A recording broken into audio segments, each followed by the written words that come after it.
Hey, everybody. Welcome to 21 Laws, chapters 7 and 8.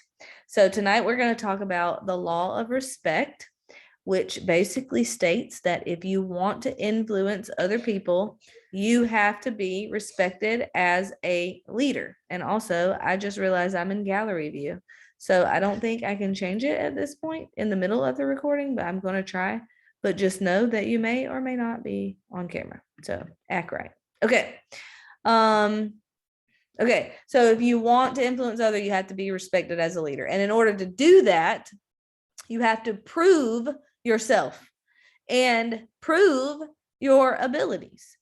The leader must know that he knows and must be able to make it abundantly clear to those around him that he knows. Because nobody heeds the call of an uncertain trumpet, right? First thing when it comes to respect is you've got to be able to show people that you have ability. And then it comes with your confidence in your own abilities and that you know where you're headed. And the world is going to step aside for somebody who knows exactly where they're going. I mean, that is just how it works. So people don't follow other people by accident. They follow people whose leadership they respect. And in general, followers are attracted to people who are better leaders than themselves. And that is why continually raising your leadership lid is so important. So, first question of the night, Jules. When you think of a leader that everyone seemed to just naturally follow, what about that person drew others to him or her? And what did you respect about that person? For me, it's confidence. I need you to know that you're going to go where you tell me you're going to go. I don't care if you even have a plan. Just are you committed to going?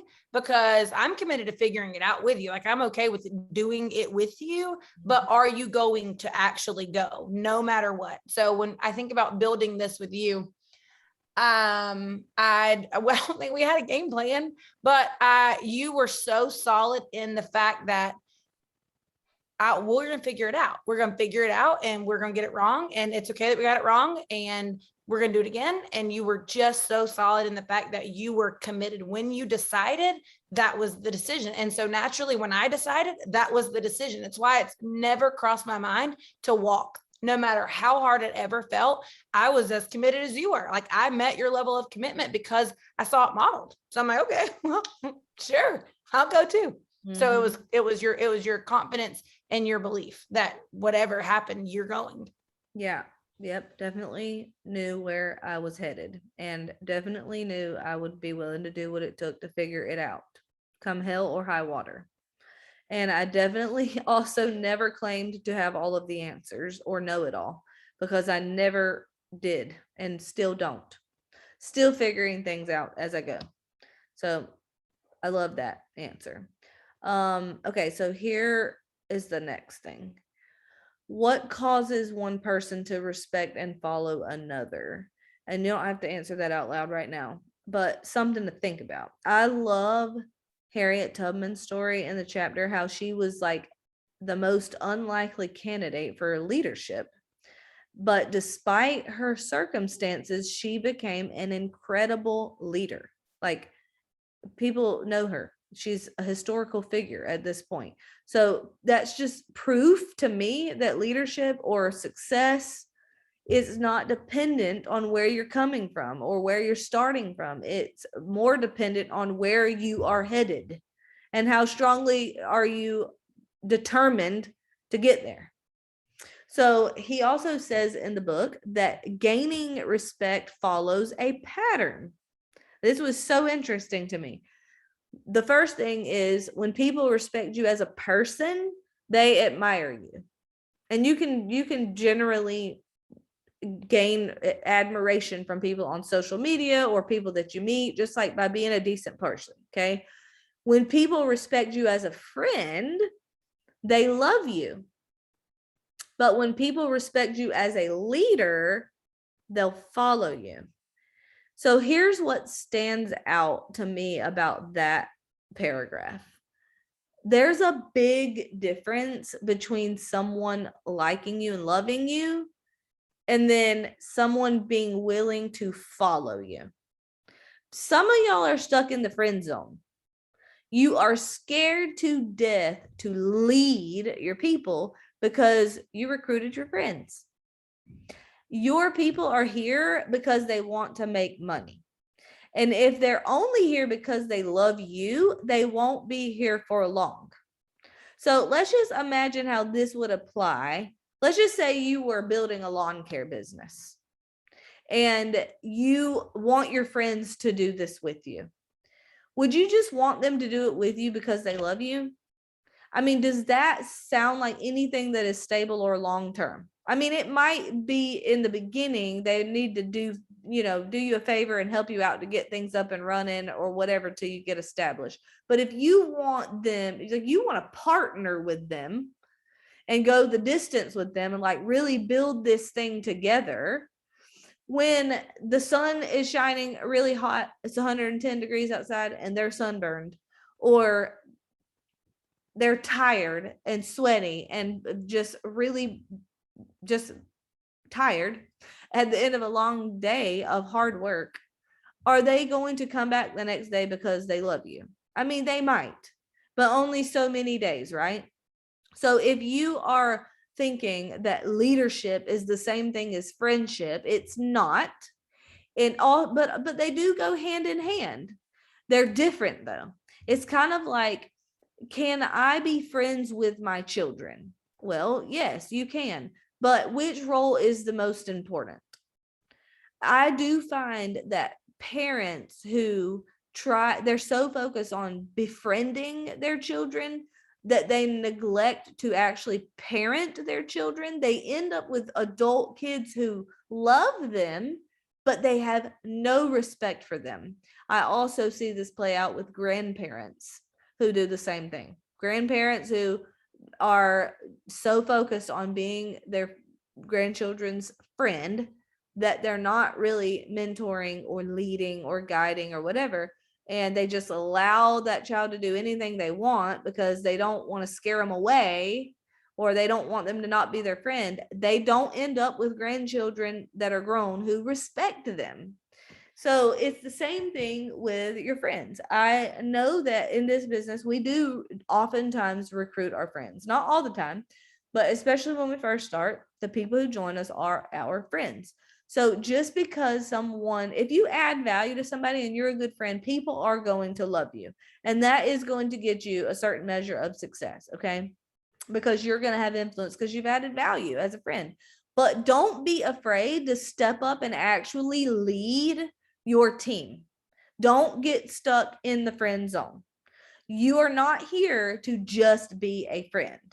If all you want to be is a friend, you're not going to lead your people well or help them be very successful. If all you want to be is a cheerleader, or you see somebody on your team who's not building in a way that is smart or sustainable or that's going to get them good results or long-term results, then and you're scared to say anything because you're just so glad that they're doing anything at all and you don't want to hurt their feelings or bust their bubble, that's not leadership. You're going to lose them anyway. They're going to quit on you anyway because they're not going to be successful. So if you love them, then it's in your best interest to lead them.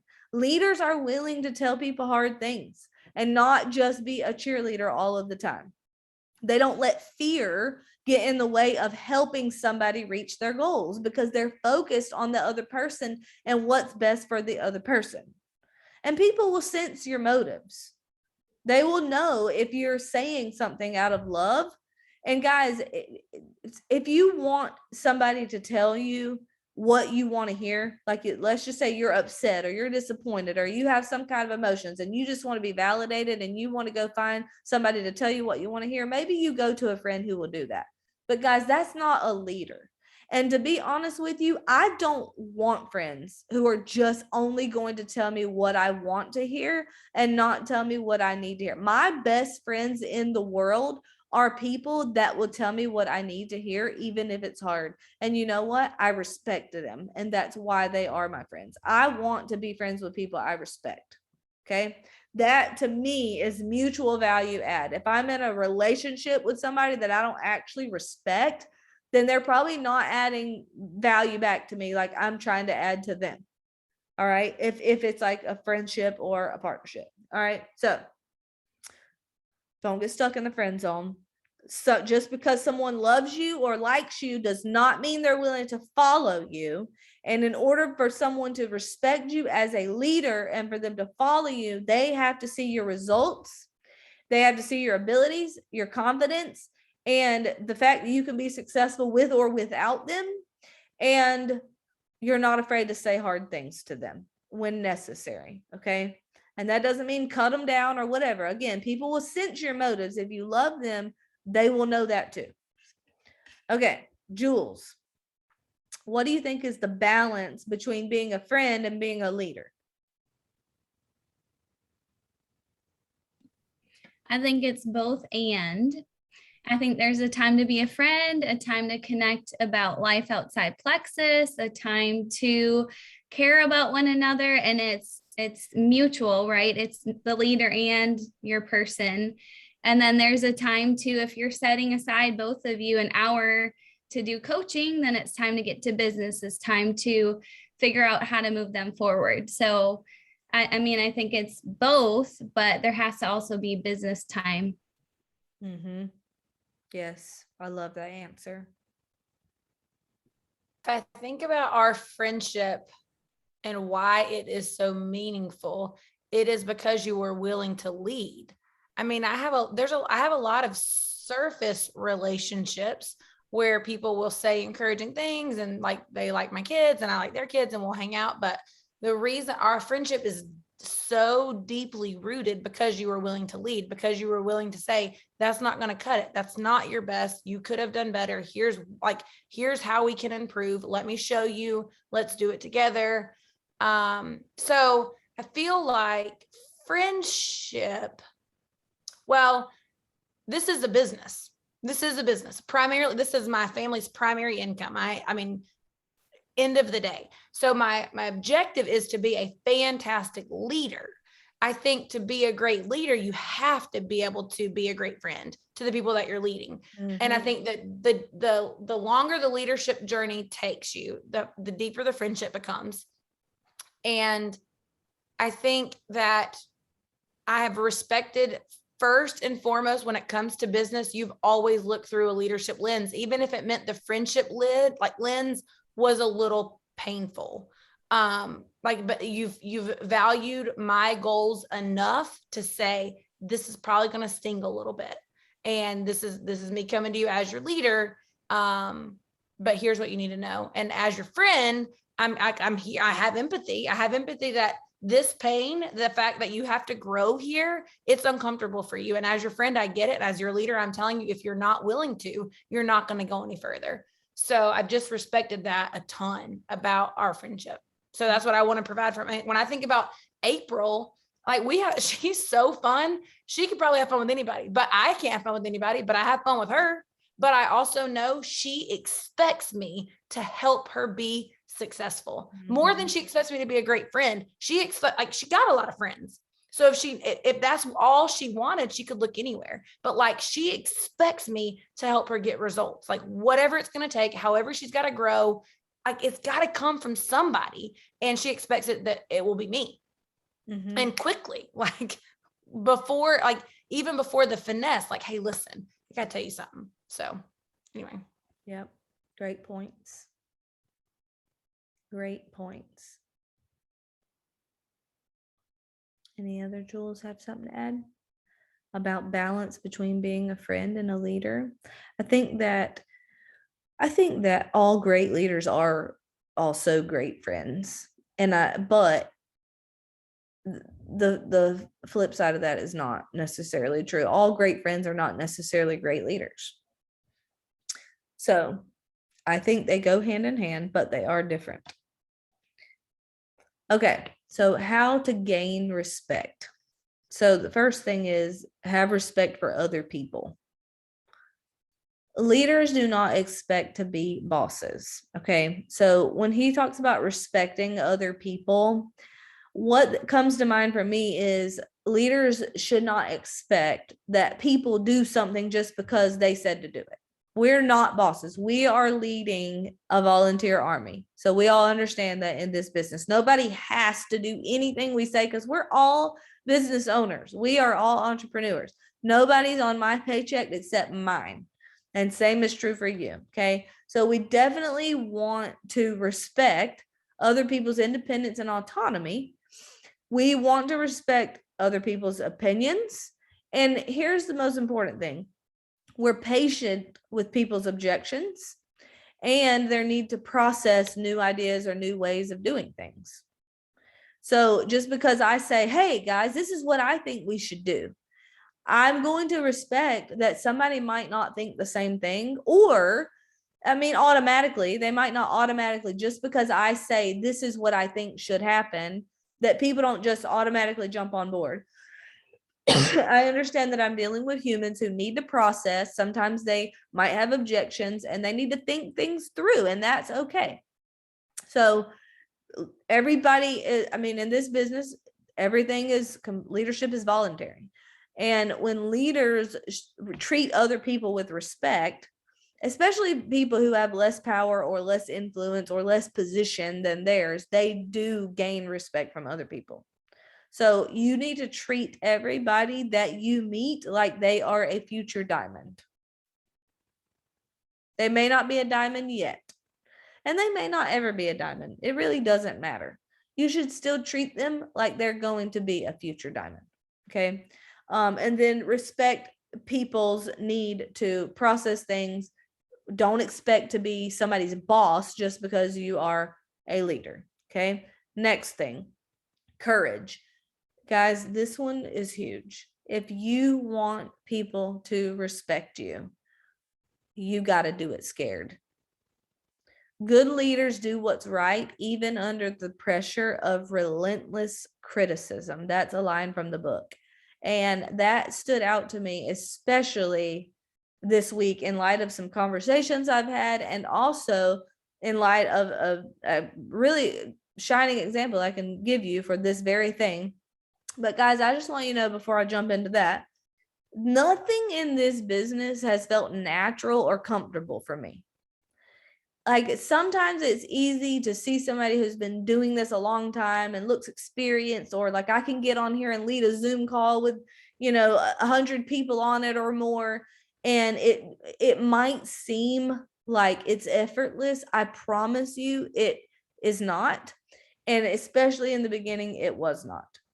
Every single part of this business has felt very scary to me.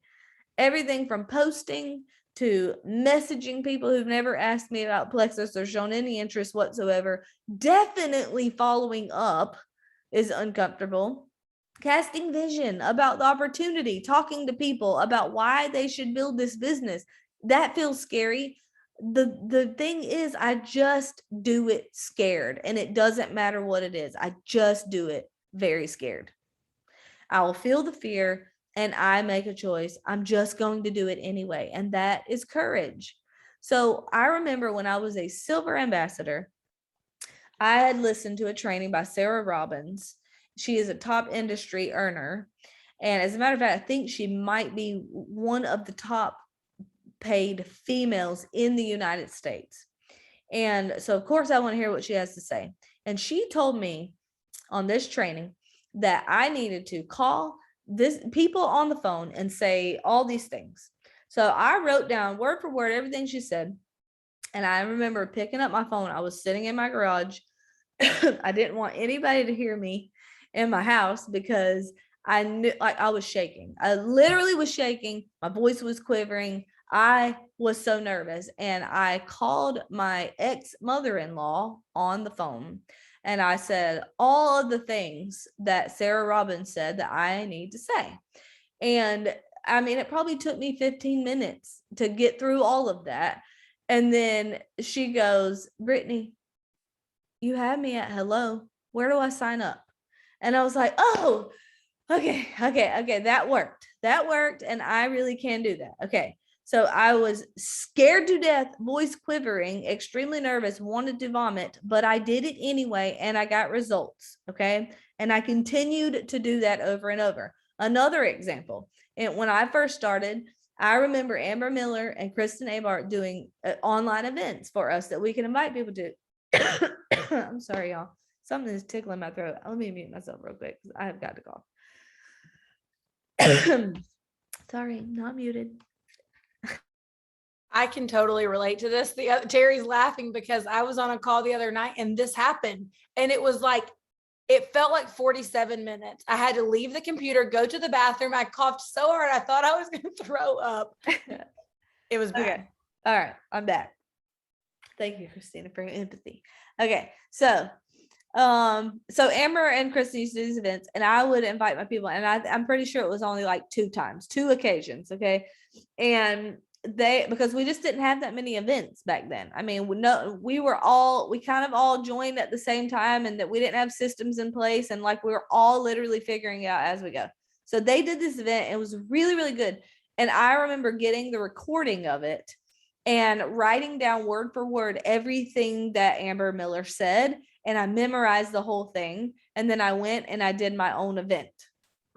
And I was nervous, I was shaking, and I was scared because I'm an introvert, and standing up in front of people, I'm telling y'all, it is very uncomfortable for me. It still is to this day. Every time I go to Christina's house and we have people there, like she'll have 50 people in her living room and I can barely like say anything because feel so much pressure, and it is scary, but I'm just doing it scared. So I would go do this event that I memorized from somebody else's really good presentation. And I remember my utter surprise when people joined.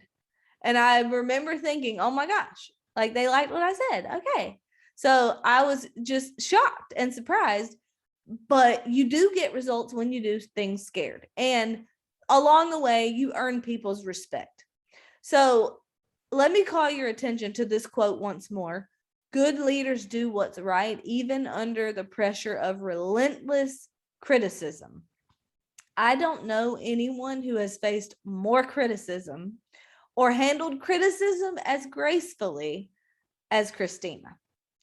I don't know if y'all know this, but I'm just going to go ahead and tell you. She got some haters, y'all. Apparently, some anti-MLM YouTubers have stalked her YouTube channel, and they have grabbed multiple of her videos, and they will take her video, share their screen, and then they'll like show her talking or whatever training. They'll pause it, and then they will commentate their own hateful, nasty, like really, really ugly things about Christina. And sometimes it's very personal. And so Christina just made this video this week, and it was called This is to all my haters. I'm coming, with love. And guys, it was just so impressive to just watch how gracefully she handled herself and how she responded to the criticism, because it wasn't just relentless criticism. Like, these people are like really mean. And so that takes courage. It really takes courage. And my favorite part of the entire video was at the end. She said, if you guys are looking for somebody to pick on, I'm telling you, you can come to my YouTube channel and you'll have unlimited content, because I'm not going to stop doing what I'm doing. And so I was like, that's that quote right there. They're going to do what's right, even under the pressure of relentless criticism. So way to go, Christine, on that. I seriously was so proud. That's courage. All right. So we all respect courage. Okay. Next thing. People, if you want to gain people's respect, this one is also huge. Success. Be successful. Get some results. Success is very attractive. People are naturally drawn to it. And you don't have to have massive success, guys. It can be getting a couple of joins. It could be hitting a rank, silver, senior silver, gold. Any of those things make you appear very successful. You are getting results. Even if you are in between ranks, if you are busting out silvers on your team left and right, that is success. If you are earning leaders retreat, that is success. People are drawn to people who get results. If you want your team to listen to you, you better be producing some results. If you want your team to respect what you say, you have to produce results. Success is even more important when it applies to people who lead us. So if you ask Michelle, she'll tell you that that's why she joined me. Because I was an emerald. When she joined me, I was earning 6 figures, and I was telling her that she could be too. It's also why Christina did not join me until after I was a Ruby. The fastest way to earn people's respect is to get results. And that does not mean that you have to be a 6-figure earner or a Ruby, because obviously, I mean, to appear successful or get results, because if that was the case, then nobody would ever be Ruby, right? Or Emerald. But you can appear successful to people no matter how small the success is. Okay. If you are excited about the success that you've had, whether it's one join or hitting a rank or whatever, all the other things I just listed, that makes you appear successful. You need to be excited about that. And people need to know that you are achieving things. You are getting results. And if you're getting results, you can help them get results. It's very important as a leader that you appear successful to your team. Now, that does not mean you have to be a 6-figure earner again, but if you want to be able to inspire people, you better be communicating how your results have impacted your life and how hard you're working to get to that next level and how much you believe that you're going to get to the next level and beyond. And here's one side note. It is okay to be vulnerable and communicate your struggles after you've overcome them. That is actually very inspiring to people. So a leader who has had some hurdles, faced some challenges, and overcome some obstacles, but still here, still going at it. They figured out solutions and they're still going strong toward their goals. That gives people hope because they're going to face hurdles too. And if you can overcome them, so can they. But as a leader, though, you want to be very careful, because if you want your people to be inspired, you definitely do not need to be airing all of your problems and struggles to your downline while you're in them. You're going to want to take those up. And this goes back to what I was saying earlier about the difference between being a friend and being a leader. Sometimes it's necessary to separate the two. Okay. It doesn't mean you can't be vulnerable, because I am all the time, but it does mean you need to be discerning. Guys, I did not tell Christina all of my concerns or problems or treat her like an equal until after she was diamond. I told Fallon all my concerns and problems, but I told my team some of them, but I was not completely vulnerable because, guys, I'm a leader and I need to be strong for my team, and I need to be successful so that they know that that's possible for them too. Okay, that is just facts. Now, again, be discerning. I'm not telling you you can't ever be vulnerable. We do want vulnerable leaders, but sometimes vulnerability comes after you've already solved the problem, not airing your dirty laundry all over the place while you're in it. Okay, so use some discernment. Okay, next thing is, if you want to gain people's respect, loyalty. Be a company person.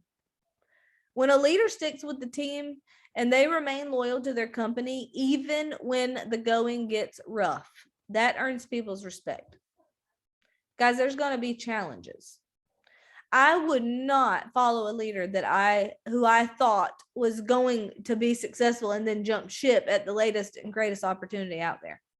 Because to me, that would seem unstable. I just would not follow that. I would not respect that. I want somebody who is in it for the long haul. I want stability. I respect stability. I don't respect somebody who's only in it for the money and who's always keeping an eye out for the latest and greatest. Okay. I want stability. I want somebody who's loyal, because if they're loyal to the company, they're going to be loyal to me, their team. All right. Next thing, if you want to gain people's respect, add value to others. And we talked about this extensively last week, so I'm not going to dive deep into this here, but people will respect someone who has added value to their business and helped them get results. Sometimes that can also create haters. You take the bad with the good, but mostly it creates a lot more good. Okay. All right, Jules, question for you. And I'm going to grab water while y'all are answering this because I'm about to choke to death over here. How can you tell if you have earned your team's respect?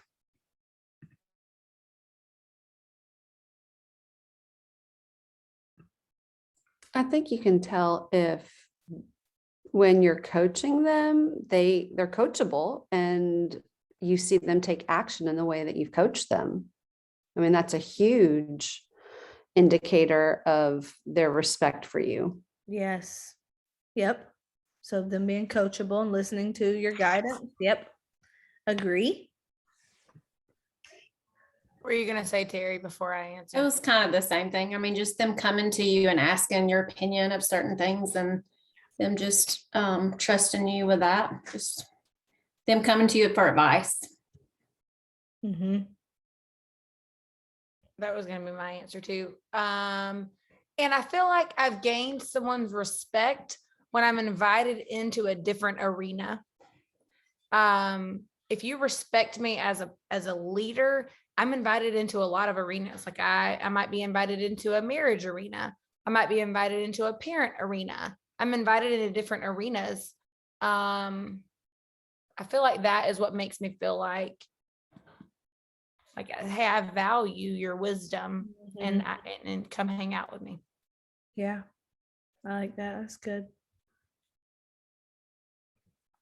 Anybody else? How can you tell if you've earned your team's respect? So he says in the book that you can look at how people respond when you ask for commitment or if you ask for change. When leaders are respected and they ask for commitment or change, people will step up and they'll sign up. When a leader is not respected and asks for commitment or change, people will doubt, they will question, they're going to make excuses, or they're just flat out not even going to commit. Now, again, this does not mean that we are bosses and that nobody's ever going to have questions or disagree or need to think something through. So discern between those two things. But people generally will have a willingness to participate with a leader that they respect. That's probably my background. Christina, are you trying to mute somebody? That was my husband getting ice. Sorry. All right. So anyways, people are generally going to have a willingness to participate with the leader they respect. Interesting side note. The more leadership ability somebody has, the more quickly he recognizes leadership or its lack in others. And I find that to be very true. Okay. And then another thing this is one of the most important points from this chapter to me. Having the respect of those closest to you is priceless. I think success is having the people who know you the best respect you the most. Gaining the respect of people who know us best, our successes and our failures. They know our beliefs and convictions. They know our strengths and our weaknesses. They know our character. They know our motives. If those people still respect you, that is a true accomplishment. All right. So just to recap, chapter 7, the test of how respected you are. This is how you can tell. First of all, the caliber of people who choose to follow you, the response of people when you ask for a commitment or a change, and then the people closest to you respect you the most. So I love that. Okay, chapter 8, law of intuition. Leaders evaluate everything with a leadership bias. They see every situation through a leadership lens. It's not just about how does this affect me? It's more like how does this affect my team? Leadership intuition is when a leader looks at a situation and sorry, y'all. I'm struggling with this cough. All right, look at a situation and you're able to assess and comprehend what needs to happen in order to make a decision. Sometimes they do this with not all of the information. They can do it with some information, but mostly with experience. And the more a leader grows in sorting through information and they gain more experience, the more that leader is going to be able to intuitively make decisions with less information. The growing leader will have a sense of what needs to be done in order to accomplish the goal or address the situation. All right, so what is intuition? Jules, what is intuition? Let's just define terms here. I mean, it's just the gut feeling you get without having to really put too much thought into it. Kayleen, Yeah, I was going to say the gut feeling based off of experience. gut feeling. And we should all have pretty healthy guts, right? Yeah, but not everybody is strong. Like we talk about this all the time. Your intuition is so much higher than mine. And I think it's because you're so much more analytical than me. So you take time to think about, okay, what is my first instinct, and is that wisdom or is that reaction? And I do not take that time sometimes. Like I have to work hard at that. It's still a skill I work on hard. Wisdom, I think, is intuition. I think it comes from experience, and then being able to relate this experience with this potential issue and discern, make it make sense. Mm-hmm. So here's what I think of intuition as: basically just like a quick insight. Even you don't have like an explanation for it. It's like a quick insight. Here's the actual definition: direct perception of truth or facts independent of any reasoning process. Like, I mean, I don't know, I just know. Which, by the way, is not very duplicatable. I have found. So, but yeah, it's just a quick insight. Like you don't really have to think hard about it. You just perceive something without really having to think super hard about it. Okay, so intuition is making a decision after gathering only like less than half of the information, and then using experience to make up the difference. So this is why intuition can be learned, because when I first started, I mean, I didn't have a lot of intuition. I would say Fallon was way stronger in it than me. So it's learned. Like I learned a lot from her, watching her. I still learn from her. So I feel like I do have intuition now, but that's because I have years of experience. So he says that intuition is difficult to explain because it's not concrete, it's not black and white. And it depends so much on more than just facts. But he also says that this law in particular is what separates really great leaders from good leaders.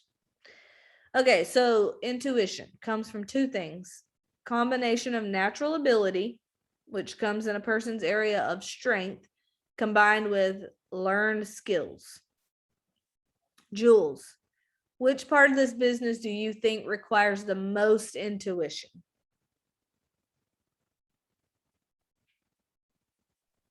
Coaching, maybe? Yes. What did Abby say? Coaching.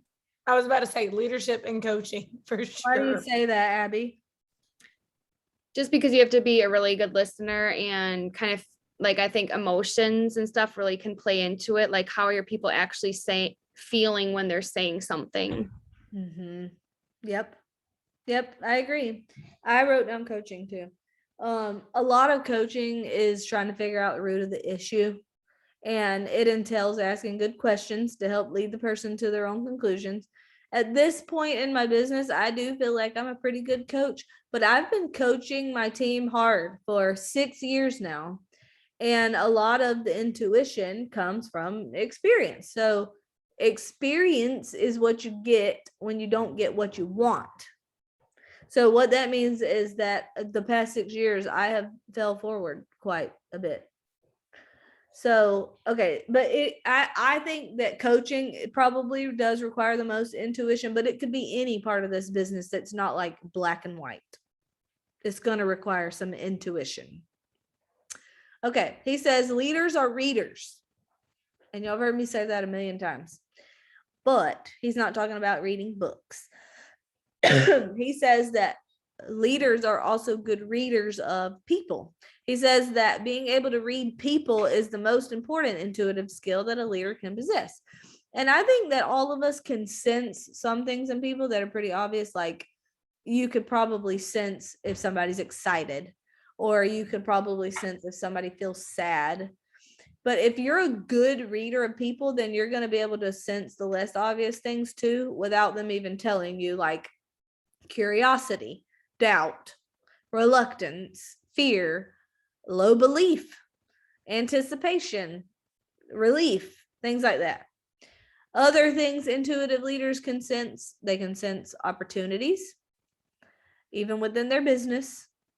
Even within Plexus business, I mean, you can see when something is going to be a great opportunity, a new product rolls out, or an incentive, or a sale, or some kind of intangible that you see, oh, that's an opportunity, I'm going to capitalize on that.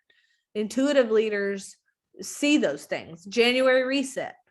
Intuitive leaders would see, oh my gosh, this is the perfect time for me to get anybody who's ever ordered from me before back on their products and recommitted. So things like that. Intuitive leaders can sense environment, timing, motives, placement of people, and then even processes that are going to be effective or processes that won't be effective. You ever been able to look at something and been like, that's not going to work? That is not going to go the way you think that's going to go. Guys, that has happened so many times in my business. And this is where the leader me comes out and the friend me steps aside. Because I do generally see things before other people see it. And I can generally say, that's not going to work the way you think that's going to work. Here's how that's going to duplicate or whatever. And that, again, it comes from experience, and that has come from falling forward. Okay, Jules, is there an area where you feel like you are naturally intuitive? And it doesn't have to be business specific. Is there anything that like you can make quick decisions about without having to put a whole lot of thought into it? Do you guys have an area like that? It might not come forefront of your mind very quickly, because if it feels easy to you, then you probably don't even realize that it's intuition. I know Emily's is graphics. She had a church Christmas party tonight, so she's not on here, but I know that is hers. Like, she can bust out a beautiful graphic in like just a few minutes. I can make a beautiful graphic. It takes me way longer. Yeah. Emily's is also anything aesthetic. Like, she does have a lot of intuition there. Mine would be, I feel strong in the area of intuition when it comes to problem solving. And it doesn't really matter what the problem is. I will offer a solution immediately. And I don't know where the solution comes from necessarily, or if it's the right one, but I am able to just offer a solution and be able to help you implement it quickly. Mm-hmm. So for mine, this happened a couple of times this last week. My newest joins both said to me, you're very easy to connect with. And they said, like, I feel like, we've gotten to know each other very well over Messenger, and they've kind of opened up and shared some things specific to like business pain points quite quickly. So I think just connecting and loving on others comes naturally. That's good. That's a good one to have.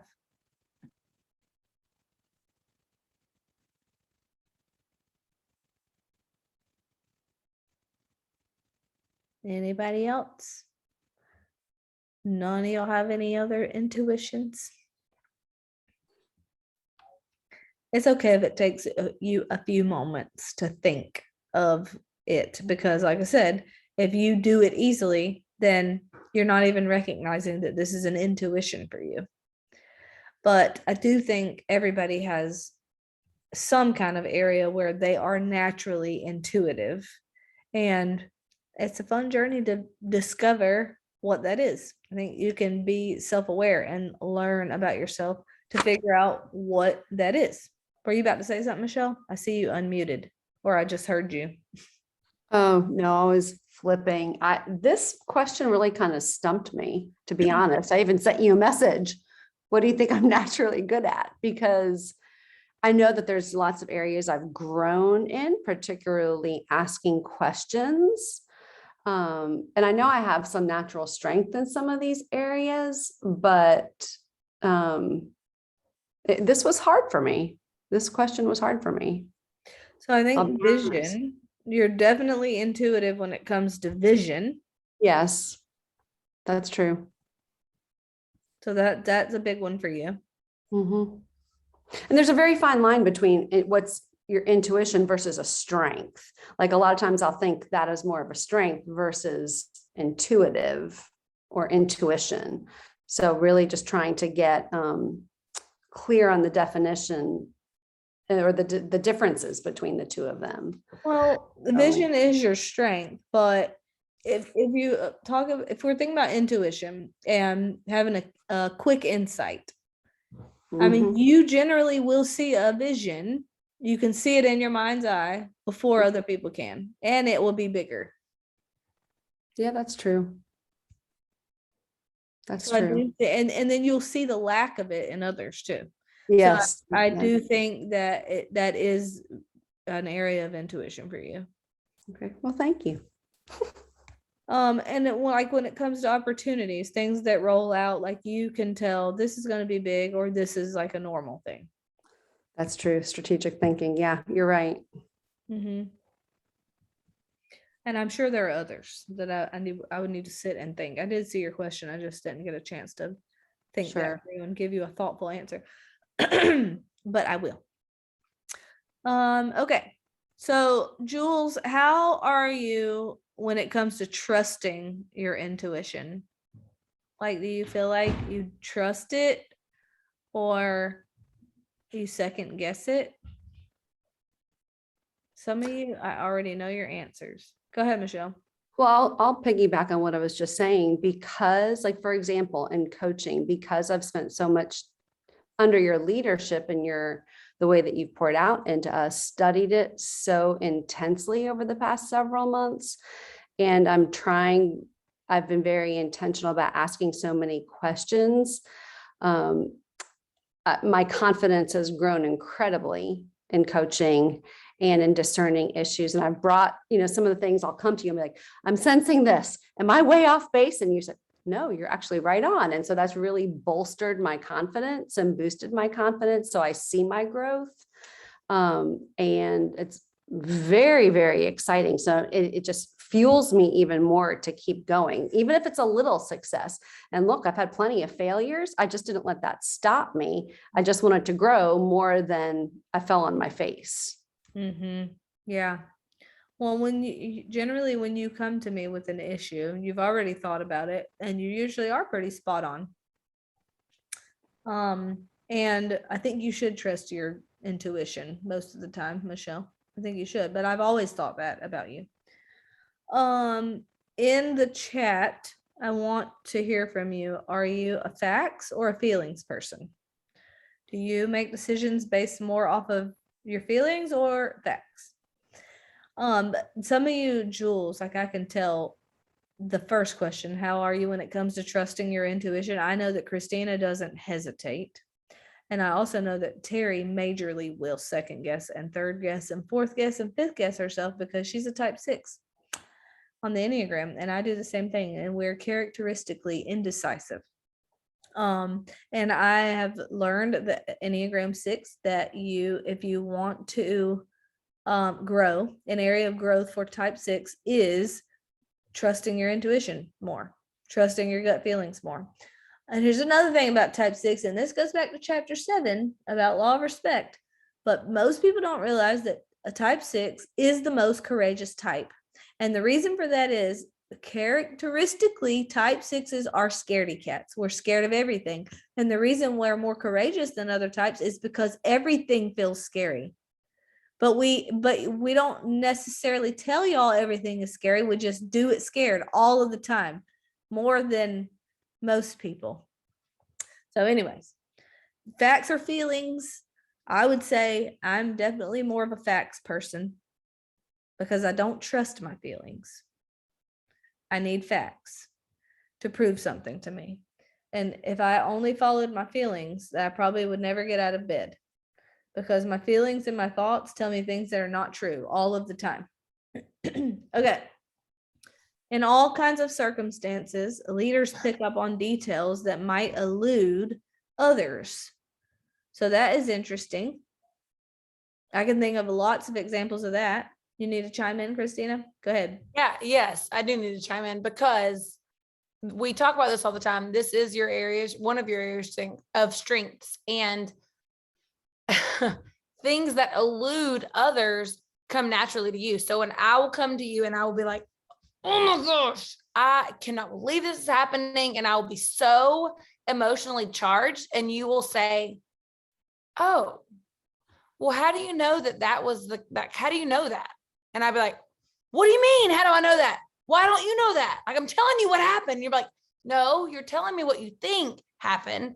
How do you know that was the, intent or whatever? And I'm like, it doesn't matter the intent, Brittany. I'm telling you, this is what is happening. Like, it's go time. And you're like, it's not go time. Like, let's just take a second. And so anyway, that reminded me of that. Like, yeah, it's your gift for sure. I'm growing there. One thing that makes me think of is like coaching calls. So y'all know on our team, we've been doing some coaching intensive over the past several months, and we've been doing a lot of modeling. And then even on the gold coaching calls, like I will get on there, watch, and I will offer feedback and things like that. So what I've seen is our leaders, just their coaching ability literally transform. And it has been so cool to watch. And I remember when I first started watching, I remember thinking, that's a detail you just missed. And that was a big detail. Like, you just missed a big opportunity to go deep right there and get a root issue. And then I would offer the feedback. And now what I see happening is they pick up on the details. And so this is just another example of how intuition is learned. You can learn it. It comes through experience and falling forward and getting feedback and then trying again. So I have been just so impressed watching how much they have grown in coaching, and they're honing in on this skill of intuition. Often the best leaders can sense something first and then find data to explain it later. So the other day we were in a planning chat for the January reset, and somebody had an idea, and I was like, I don't like that idea. Like, that's not a good idea. I don't like it at all. And then Fallon came in and said, no, we can't do that. That would make it look like blah, blah, blah. And I was like, okay, so I was right, but now I know why I was right. Like, I couldn't put my finger on why I didn't like that idea. But when Fallon came in and said, well, this is what it would make it look like, I'm like, okay, well, that makes so much sense. So that was intuition, but I didn't really understand why I didn't like it, but then I did. All right. Intuition helps leaders sense what's happening among people and know their hopes, fears, and concerns. So how you see the world around you is determined by who you are and what your desires are and what you're after. While most people will just be accepting of situations, surface level, the intuitive leader looks at every situation and asks questions. Why is it this way? Why is that popular? Why does this work? Why does that not work? The intuitive leader observes and assesses. So if you want to grow in intuition, maybe take a few minutes to observe things, why they work or why they don't. So we're going to close out with this tonight.